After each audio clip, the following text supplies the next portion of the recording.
You mentioned that you started to get involved in the church. What did you have callings?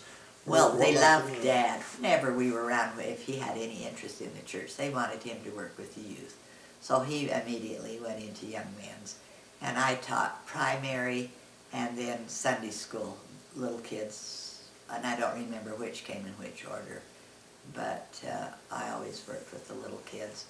I remember Reed gave his first talk in, they used to call it junior Sunday school, where they call it primary now. They had primary too, but on Sunday it was junior Sunday school, and he gave his first little talk, memorized with pictures, and just stood up there like he'd been doing it forever, and gave his very first talk as a 3 or 4-year-old in junior Sunday school.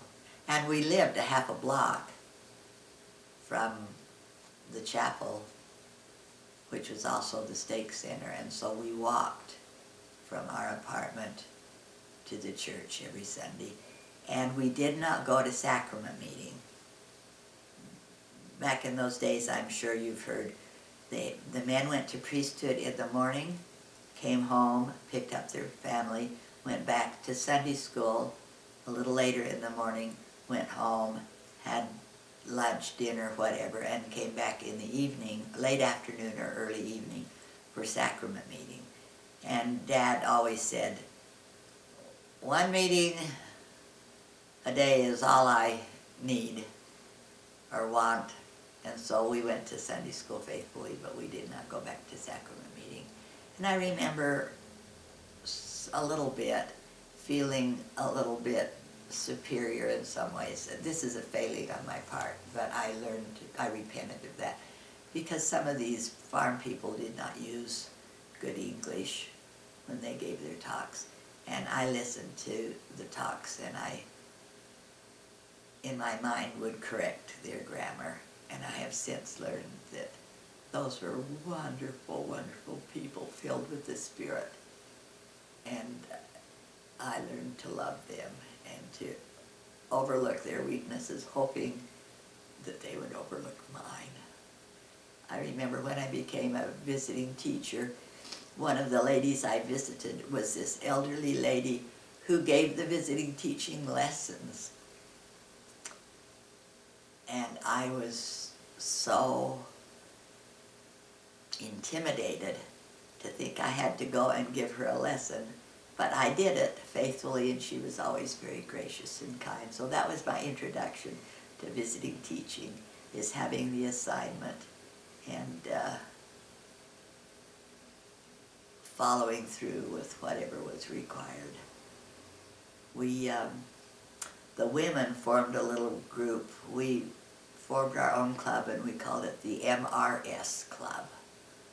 And we would, I don't remember what we did. We must have had some activities that we did. We collected dues and took turns being officers. And I don't remember whether we had lessons or whether I just can't remember that well, but it was a fun group, and they were all these young married women that was formed our social group too, with the men and the women, but we had our own.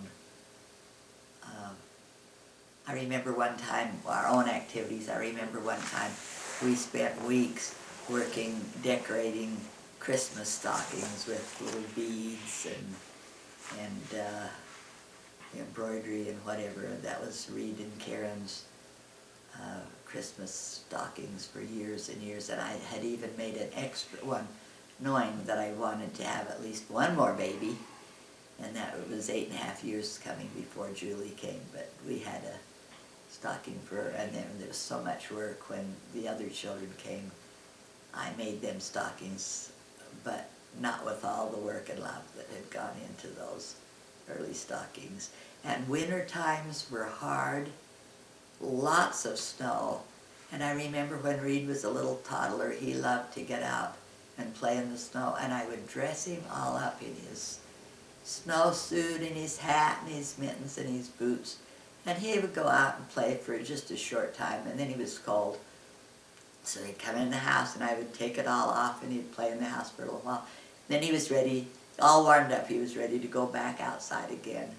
And I would go through the same procedure again, dressing him all up and sending him out and undressing him when he came in again. But he loved that time, loved the snow.